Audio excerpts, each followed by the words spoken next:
So these are our first impressions of the NCFCA LD topic, resolved that national security ought to be valued above freedom of the press. And I have to say, the more that I think about this topic, the more I'm starting to like it. At first, I was disappointed that the international conflict topic didn't win, and it also seemed to me like there was a negative approach to this topic that'd be very hard to beat. And I thought that, on top of the fact that the negative gets the longer speeches and the longer uninterrupted explanation time, I thought, wow, this topic is just going to be torture for an entire year. But then I got a look, and the approach that hit me that the negative could take, it's not really, it's got some flaws to it. And it also occurred to me that giving the affirmative the ground of defending national security over the interests of journalists, given some of the political leanings of a lot of the judging pool, that's kind of an offsetting advantage. So this is a topic that's pretty timely, and it's close to ripe. There are going to be some developments over the year that will probably throw some wrinkles into it, but I think that this is a topic that has a lot of potential. So what you are about to hear is it's not intended to be a comprehensive, everything that you need to know before you go out and you write the cases for both sides and then you're ready for the year. All this is a sketch. It's a place to begin. It's breaking ground.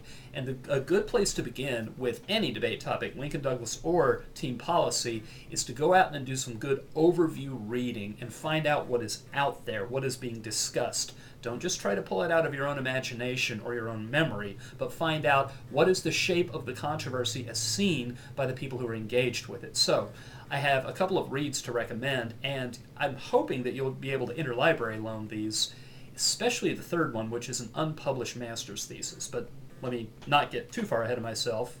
Okay, the first one is a book it's variously listed as being authored by Gary Ross or by the National Intelligence University. And the title of the book, you're going to love this, Who Watches the Watchman? The Conflict Between National Security and Freedom of the Press. If I were you, I would check that out. It looks like the coverage is pretty comprehensive. It's tilted in the direction of that the press ought to serve a watchdog function, but the second book that I'm going to recommend that you try to track down and find is tilted the other direction. So you should wind up getting pretty in-depth perspectives on both sides of the topic. That's a book, I'm not sure I'm going to pronounce his name right. His first name is Gabriel, and his last name, I think, is Schoenfeld. And the title of the book is Necessary Secrets, National Security, the Media, and the Rule of Law. And I would also recommend that you go looking for other writings published by him. He was a contributor to Commentary for a lot of years. He testified before Congress in the case of a couple of leaks, national security leak cases, and talked about the responsibilities of the media. And apparently he has a very strong public position that the media need to show a lot of restraint when it comes to national security, and he goes into the reasons why. So I think that could be pretty helpful. Then finally, the unpublished master's thesis that I was talking about is by Daniel Joseph Smythe, and he did it for his master's in public policy at the University of Maryland. And this was the title of his thesis. It's a work of history, not a work of philosophy, but I think that it could get into a lot of the details that it's good to know about to lay down your bedrock, to lay down your foundational knowledge about the topic. The title of his thesis is Freedom of the Press and National Security in Four Wars: World War I, World War II, the Vietnam War, and the War on Terrorism. And you can get it through ProQuest, and you might be able to get it through interlibrary loan. You should look into that because ProQuest is sometimes kind of expensive. So those, I think, are some good beginning reads. Oh, and you can very easily find a lot of writings by a man by the name of Stephen Aftergood, who is affiliated with the Federation of American Scientists, and he's involved with the Project on Government Secrecy. And he's got this lifelong mission that he thinks that the government classifies too many things and needs to change its practices about what it classifies, and he goes a lot into his arguments why, and I think that would be a pretty useful literature for you to approach and become familiar with. Even if you don't see the strategic applications for it right away, I'm willing to bet that you will hear other people cite that through the year, so you don't want to be wrong-footed or caught off guard by it. All right. Then what I would do after I had done that reading, if I were you, is I would read up a little bit on a few Supreme Court cases, and then read up on a few historic events, and then I'm going to have a couple of directions that I think you could go as far as, I'm going to start with the negative, and then I'll talk a little bit about some some opening opportunities I think you have on the affirmative that you could pursue. But the Supreme Court cases, the first one is Neer versus Minnesota. Neer versus Minnesota went down in the 1930s, and it's one of the seminal free press cases. It's one where the Supreme Court made explicit that kind of the lifeblood of the protection of freedom of the press in the United States is the idea that there should not be prior restraint. That if there is reporting going on that is arguably reckless or could cause damage, then let them report it, let them publish it, and let the risk of subsequent punishment be the check on irresponsible reporting. Now, the reason that, just aside from the fact that you want to know kind of the roots of free press protection in the United States, the reason that it's intriguing for this topic is in the decision, the justices, hedging a little bit, said, now there are some exceptions. There are some limited circumstances where prior restraint might be justified, where the government might be justified in telling a newspaper you are forbidden by law to publish this. And one of the examples that's cited, the verbal shorthand for it, is movement of troops in wartime, which obviously would be a national security question. So, if I were you, I would go and I would familiarize myself. You don't necessarily need to read all the opinions in the decision, but go and do some background reading and know the facts and know the findings, the head notes, what the key ideas were in Neer versus Minnesota, because I think you're probably going to hear a lot about that over the course of the year. Now, Neer versus Minnesota was one of the major precedents cited in the Supreme Court case that I think you'll talk about, if not every round, just about every round, and that is New York Times Company versus the United States, which was an early 1970s case. It's called the Pentagon Papers case. And the Pentagon Papers were leaked, and the Pentagon Papers were a history commissioned by the Department of Defense of how the United States had got into the mess it was currently in the Vietnam War. And a lot of this assessment was fairly candid, and it was being published, but the Nixon administration tried to shut down the publication of it, and the Supreme Court had to actually address the question head on. The Nixon administration said a lot of what is in the Pentagon Papers, if it sees print, American soldiers in Vietnam will die.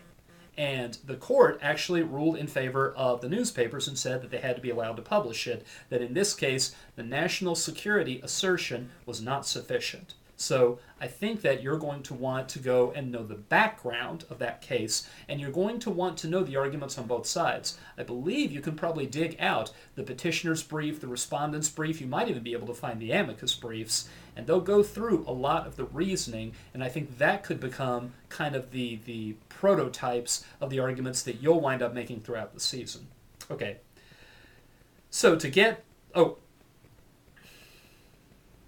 So then what I want to talk about a little bit is when you start to think about what your approaches are going to be on both sides, you have to think about what's your interpretation going to be.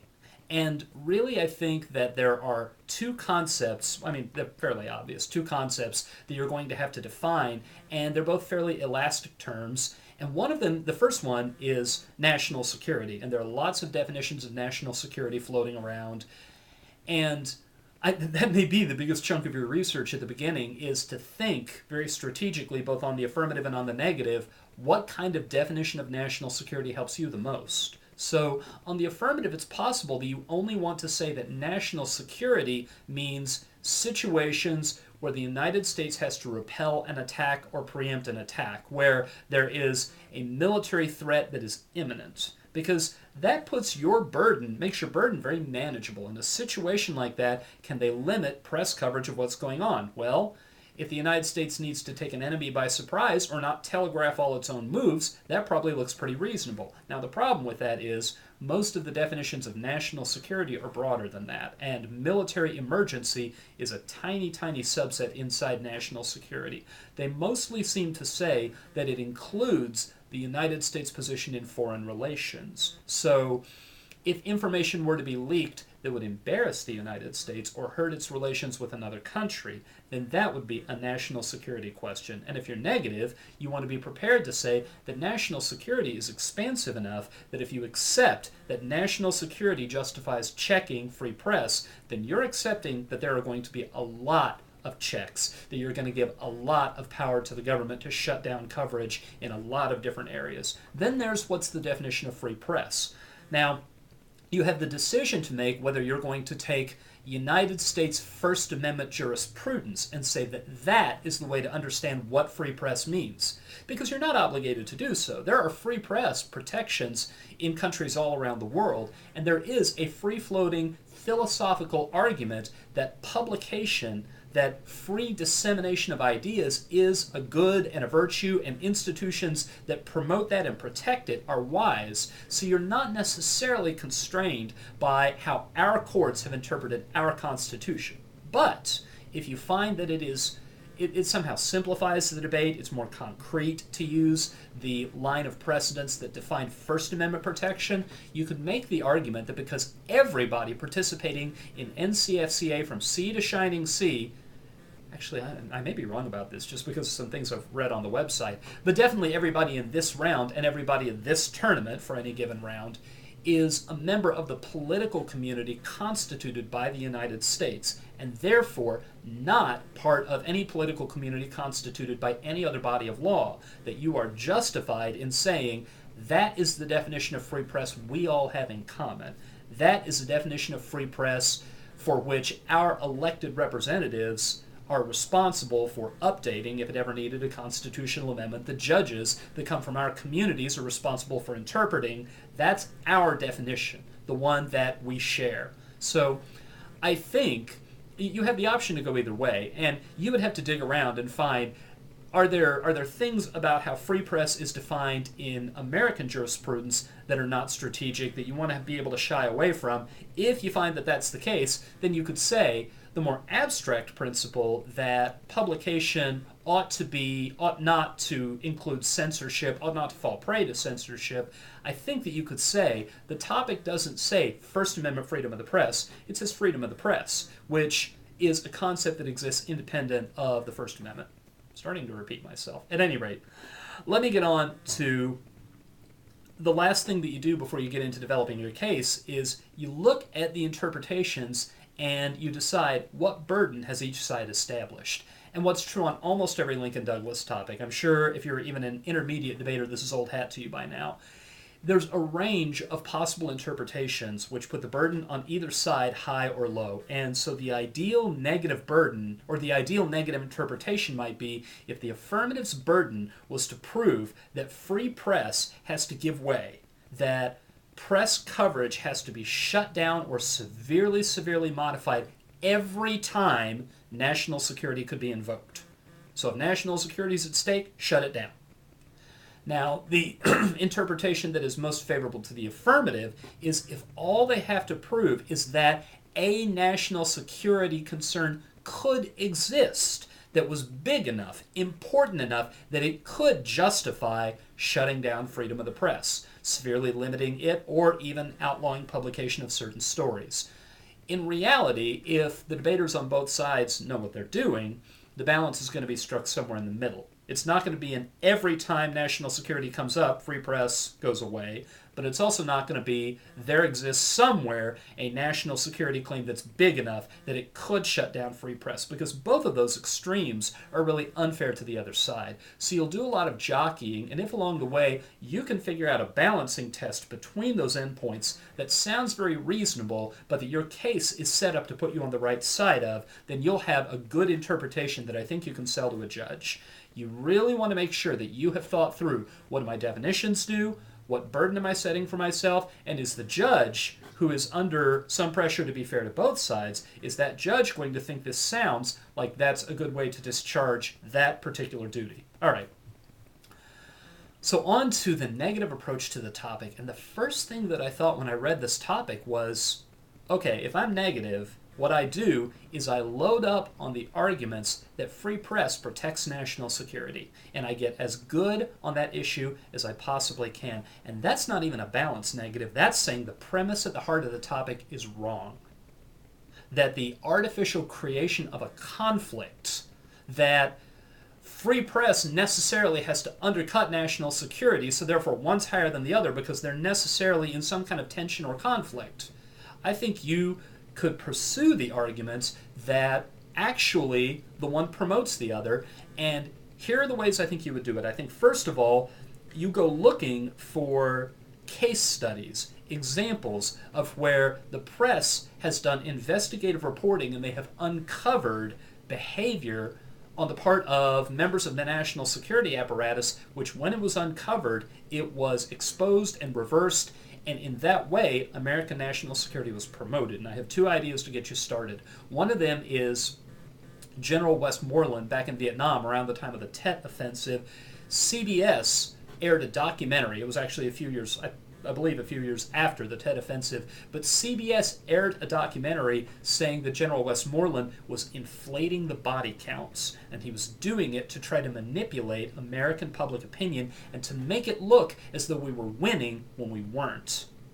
And instead of reporting faithfully the strategic situation on the ground, all General Westmoreland was sending back as far as data was how many Vietnamese had been killed. And that was giving a false-to-fact impression of how the war was going. So once that was exposed, and once there was more information made available in the wake of that, then that false picture of how the war was going was shattered. And I think if you dig in and you firm up the argument of why inflated body counts and an inappropriately, irrationally optimistic assessment of how the war is going does not promote national security, it actually undercuts national security, then I think that's one example that you can defend of how promoting free press and letting them run with what they're able to unearth, it doesn't damage national security, it helps it. The other example, I think, is Abu Ghraib. Abu Ghraib, it's been cited, I mean, you may have to go dig around and find the details of it because it's enough years in the past. People who are my age recognize the reference right away because it was big news for months.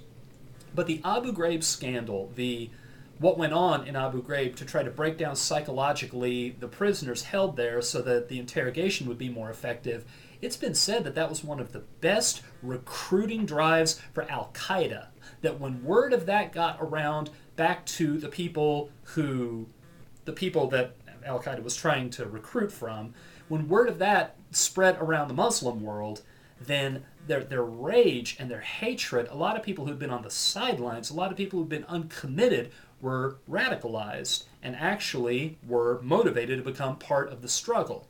Now, the negative might try to make the argument, well, or the affirmative might try to make the argument, well, if national security concerns had successfully shut down coverage of the Abu Ghraib scandal, they never would have found out. But that's nonsense. I mean, unless you're going to make the claim that every single prisoner in Abu Ghraib prison would have been held there until they died, well, at some point you have to let them go and they go back to their families. And they carry with them the story of what was done to them, and really the fact that it's being covered up, it probably would have spread even more because you'll find if you do a little research into this that there's a really fertile bed for conspiracy theories to spread, and a story that isn't being covered in the Western press will spread even more rapidly. At any rate, I think you could make the argument that when that was reported in the Western media and it was checked and it was corrected, that actually promoted national security. That if the practices at Abu Ghraib had continued and had escalated, American national security would have been severely undercut. Now, an interesting affirmative answer I think you can make in response to this is we're not having a debate over the effectiveness of reporting. We're having a debate over whether it is a rational decision to control the flow of information in the interest of trying to promote national security. And this is a slightly crackpot analogy, but I deal in those a lot when I teach. It occurred to me if you thought about parents whose teenage child comes to them and says, I want to go to a dance party on the other side of town. And the parents know that the dance parties that are held at that particular home very often involve drug use and very often involve a lot of other destructive activity going on. And the parents, let's hypothetically say, they tell the child, no, that's not a safe environment. You're not going to the dance party on the other end of town. And that evening, their house burns down and the child dies. Well, would you make the argument they're bad parents? They should have sent the child to the house party, and then when the house burned down, the child would have at least survived. Or do you say, at the moment the parents made the decision, they could not foresee the house fire, the information they had told them that the party was not a safe environment. Therefore, in a Lincoln Douglas debate, resolved that safety overrides the right to go to a house party. That's rational, and that's good parenting. You could say, most of the time when national security is invoked to shut down reporting of certain information that's sensitive, most of the time it's not a scandal. Most of the time it's not whistleblowing, so those examples are atypical, and it's still rational from the perspective of the people making the decision to control that information. Now, the other part of the negative case, though, because I'm not even done with the negative approach, the other part of the negative case that I think you could make, and I think the best approach on both sides of the topic is a little bit situational given current events, which I know there are some Lincoln Douglas debaters who hate it when a topic goes like that, but you may have no choice at this point. I think the other part of the negative approach is to say you can't control the information anyway. You got to think about the world that you're living in now. You are living in a culture of leaks, and I think you develop the argument along 3 lines, and then I think there's a really good kind of vivid image you can use to sell this, because it's got some pretty powerful implications. The 3 lines are, first of all, a lot of people leak for political advantage. A lot of people who are government operatives in the national security apparatus, who have rivalries and turf wars, they will leak because it'll hurt somebody else. And you can go back to the Valerie Plame case, or if you just do some reading about the CIA and the National Security Administration, and you look for the term leak, you'll find that every president who's come through, every new head of the National Security Council, they always vow that they're going to shut down leaking, and they never succeed in doing so. A second group is whistleblowers, like Edward Snowden, who's right now in the headlines, but there have been others over the years. And the third is groups like Anonymous, groups like WikiLeaks that exploit security vulnerabilities, and that's only escalating as time goes by. They're getting better and better at it. So, this is the vivid image I thought of, and this is also a little bit crackpot, but these are the kinds of things that sometimes sell it to judges. Caligula sent his army out to invade England, and they got to the English Channel, and they realized they were in a hopeless military situation. So Caligula told his army, it's an apocryphal story, there are reasons to believe that it didn't actually happen, but the story is circulated, which means it's part of the body of myth and you can use it. Caligula told his army to go to war with Neptune, because Neptune was the one who was standing between him and his victory over England. So what he told them to do was take their swords and beat up the English Channel.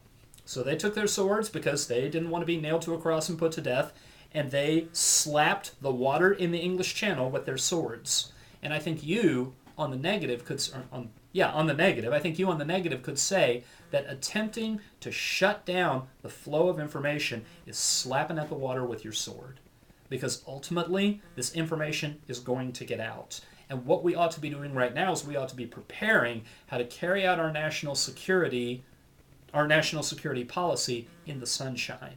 We ought to be adapting our institutions to where we no longer rely on secrecy as something we depend upon, as something we have to have, but we in every case are prepared for leaks to happen. That, I think, and when you couple that with the idea that really what press coverage is doing is it's exposing waste and corruption and irrational behavior, and thereby promoting national security, I think that can be a pretty powerful approach. Now, I still think what the affirmative will go for in the end game, in the last rebuttal, is to say, yes, those examples exist, but they're atypical. The day-to-day conduct of foreign policy, some information has to be kept secret. Sometimes those efforts are successful. Sometimes keeping that information secret actually makes the nation more secure, and sometimes is too weak a word. The majority of the time, there is not corruption going on, there is not scandal going on, and there is not a leak going on. And so, really, it'll be a matter of how convincing can you be in saying leaks are just about inevitable, and a lot of times what the press finds needs to be exposed anyway. I think that's an approach that has a lot of potential. Not saying it's foolproof, but done well, it could be very powerful. I think you'd have to collect a lot more case studies of where investigative journalism had exposed things that needed to be exposed. There was talk back in the Reagan administration about the $50 hammer. Things like that. Go look for those, because the more of those you have, the more you can kind of build a case around them. Okay, the affirmative approach, I would say, and let me back up and say that on that negative strategy, My values are going to sound a little unorthodox, but I think you say your value is transparency. That really what you've got to do, this topic is about how should government institutions calibrate their priorities. And you ought to say that, in general, government institutions should be as transparent as possible. And that, secondly, transparency, as you'll prove in your case, is especially warranted in the national security apparatus because it's the way of the future. The ability to stop transparency is fading away as we watch. So the better we get at conducting our national security transparently, the better off we're going to be in the long run. And again, that's situational, it's not timeless, and I know some people really wish that a Lincoln-Douglas debate could be about timeless ideas. And you may find a way to set it up to where it is primarily about timeless ideas. But you have national security debates in 2013 with the terrorism situation and the cyber war situation and China growing into a world power. I don't know, I think that current events are going to intrude. I think you just have to be ready for that. All right, the affirmative approach. For the affirmative approach, I think you say that your value is crisis readiness. Again, this is about how does an institution calibrate its priorities. And you say that because we are in a transition time, we're in a time of change. We are going from old wars, big wars, traditionally fought wars, to wars involving non-state actors. And we are still institutionally learning how to prosecute that. And some people will try to, they've got these very woeful screeds about, well, it's open-ended war, how can you ever declare peace, how do you ever know who the combatants are? Well, sorry, but for this generation at least, we are learning how this is done. And I think you could even draw analogies back to learning how did air support figure into war back in the early part of the 20th century. It was not well understood, then it was understood, and then it got to where there was almost a protocol for it. And there will come a time where dealing with non-state actors, we will be a lot better at it than we are right now, but we're in the very dangerous middle part. That's where we are right now, and that's got to dictate what's the balance between national security and freedom of the press. Then I think you could say that free and open deliberation can, under ordinary circumstances, be a great thing, but it's not a great thing when you're trying to escape a burning building. You don't stop and have a discussion. I might like to go out this door because there's a nice view. Instead, you decide who you're following and you follow them. Or, free and open deliberation is nice, but it's not nice when you're conducting emergency surgery. One person has to be in charge and tell the others what to do, and the team has to operate. And I think you could say, given the circumstances right now, and given who our enemies are and what our enemies are trying to do, and you can cite things like the Boston Marathon bombing to say that September 11th might be 12 years ago, but the threat has not faded, and the threat is, if anything, getting even more granular and more capillary. It's getting tinier and tinier, but not less dangerous and not less unexpected for all of that. And in order for us to execute a strategy that will keep us safe in the face of those threats, and in the face of really great power change on the world stage, we have got to have a lot more control and a lot more freedom to act, which means we have to have the element of surprise. We have to be able to conceal what it is we're trying to do. Now, everything I said about the negative approach casts into question whether that can really be done. But I've also talked already about what the affirmative answers are to that the negative is really kind of making an extreme case and talking about atypical examples. So the way this topic looks to shape up to me, I think on the negative, you could take almost the idealistic approach that investigative journalism is healthy, that it finds excesses and it checks them, and also that we don't have the luxury of pretending we can keep secrets anyway. And on the affirmative, I think you can say, that's exaggerated. We can do a pretty good job of keeping secrets, and given our national security situation, it is imperative that we try. And given current circumstances, freedom of the press has got to take a lower position and a lower priority than it would have taken before the international landscape changed to the highly charged and highly dangerous situation we find ourselves in today. So those are some things to read, those are some interpretive issues to think about, and that is kind of a glimpse of how I think a lot of these debates might shape up. And we will obviously be back throughout the summer as more things occur to us. And if you have ideas or if you have questions, we love to take requests.